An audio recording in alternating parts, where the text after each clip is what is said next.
What's up guys? Ako nga pala si MC Ariel Simon Ruan and may pinapagawa si Sir Just na naman. Ito yan. Di ko akalain na ito pala pinakamahirap na task na gagawin ko ngayon. Ano ba yan? So tara, magbasa tayo. Let's go. Sa isang bayan sa Palawan, ipinagdiriwang ang taon ng pista. Makikita rito ang mga kabataang sumasayaw habang may suot na makukulay na tradisyonal na habing malong at tela. Ang mga pamilyang sama-samang nagmamano ng mga nakakandanda bago kumain ng luto rito na adobo at kare-kare. At ang pagtutulungan ng komunidad, bayanihan sa pag-aayos ng mga dekorasyon sa kalsada. Habang nagaganap ito, ang ilang kabataan ay nagfi-Facebook Live upang ipakita ang pagdiriwang sa kanilang mga kaibigan sa ibang bansa. So, may mga katanungan dito. Number 1. Magtala ng dalawang halimbawa ng material na kultura at dalawang halimbawa ng di material na kultura na binanggit sa sitwasyon. So, ang unang halimbawa is material na kultura. Ang kasagutan ko dyan is ang example ng mga example ng material na kultura ay ang mga malong at malong at tela. Tapos sunod naman is yung mga pagkain katulad ng adobo at kare-kare. So, 'yun. So, ano naman yung sunod? Ito ang mga di material na kultura. Dito. Hindi sila hinahawakan or ganun.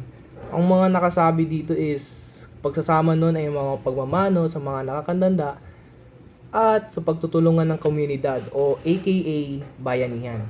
So, tungo na tayo sa number 2.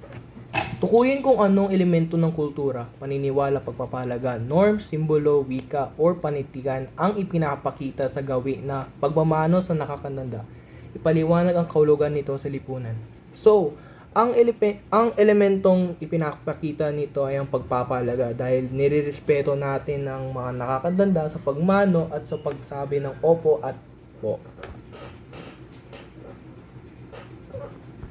So, tanong sa bahagi 2. Batay sa outline at sa binasang sitwasyon, paano nagpapakita ang pagdiriwang ng pista at ang paggamit ng makabagong teknolohiya na ang kultura ay dinamiko o patuloy na nagbabago at umaangkop sa panahon? Paano nito pinag-uugnay ang nakaraan at ang kasalukuyan? So, pinapakita nito ang kultura ay isang dinamiko kasi kaya niyang i-combine ang modern technology dito sa mga nasasabing kultura katulad ng mga tradisyon, ng mga pista, sa pagmamano at lalo na sa bayanihan. Napapakita nito dahil sa modern technology ngayon na sinabi nga kanina ng mga bata, ginagamit nila ang Facebook Live sa ganitong paraan upang i-share nila kung ano yung nangyayari doon sa kulturang yun. So, basically, kaya nila mag-combine. Ganun. So ngayon, mag-drawing tayo para sa PKLP. Ito ang gawaing tree. So, let's go. Okay.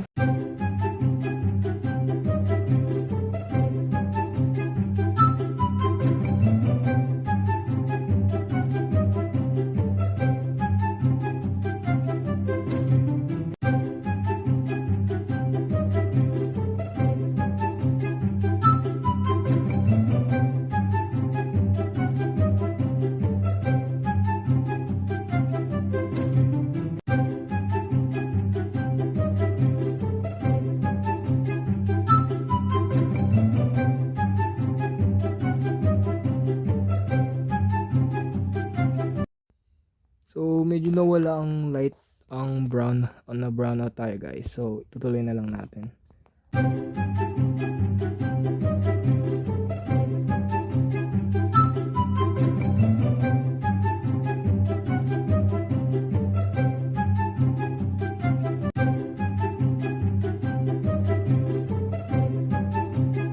Ayan, tapos na tayo guys. Medyo brown out po talaga pero yun lang. Let's go, bye.